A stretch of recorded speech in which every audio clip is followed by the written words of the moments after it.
Thank you, Brian. A move from the Obama administration to require religious institutions to provide free birth control to workers is drawing criticism from some Catholics. Just recently, the Secretary of Health and Human Services announced there would be extra time, though, to comply, 1 more year. But religious leaders claim the mandate violates their religious freedom and, more importantly, forces them to go against their conscience. Joining me now is Bishop William Lori, chairman of the Committee for Religious Liberty. Good morning to you, Bishop. Good morning, Gretchen. So, in effect, tell me what this new law will require Catholic institutions to do.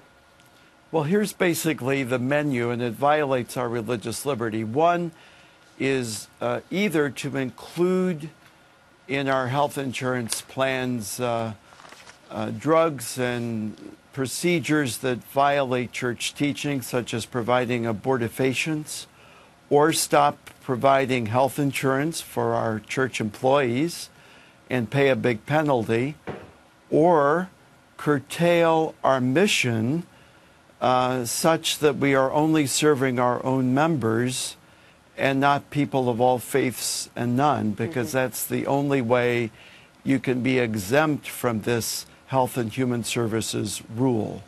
So some people are exempt. There's a 4-step piece of criteria that you have to meet to be exempt. But I guess your point is that, yes, you are a religious organization, but take, for example, Notre Dame. They would have a huge amount of employees who might not necessarily be Catholic. So then that institution would no longer be exempt, correct?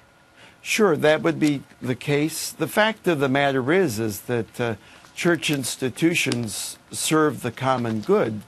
They serve the needs not only of their own churches, but of society. And it seems to me that we're getting penalized for doing so. We're told that if we want to do that, we have to violate our consciences. This is a real line in the sand, as far as I'm concerned. So some women's rights groups are applauding this ruling, but you predict that some religious affiliated organizations then may take the other choice, which is to not provide health insurance for their employees and pay the penalty instead.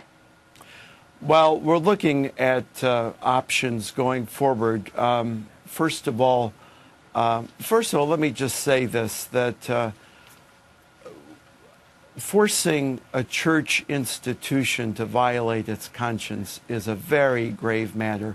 Even the Washington Post, other secular papers, a wide variety of commentators who do not agree with the church's teaching on these matters have said that our religious rights should not be violated in this way. So we're looking at possible ways of redressing this, maybe through litigation, maybe also through legislative remedies. And certainly we want to get the word out, not only to Catholics, but to people of goodwill. Okay, well, some companies got health care waivers, so maybe there would be a waiver offered to the Catholic Church as well in some sort of capacity. Bishop William Lori, chairman of the Committee for Religious Liberty, thanks for being my guest today. Thank you, Gretchen.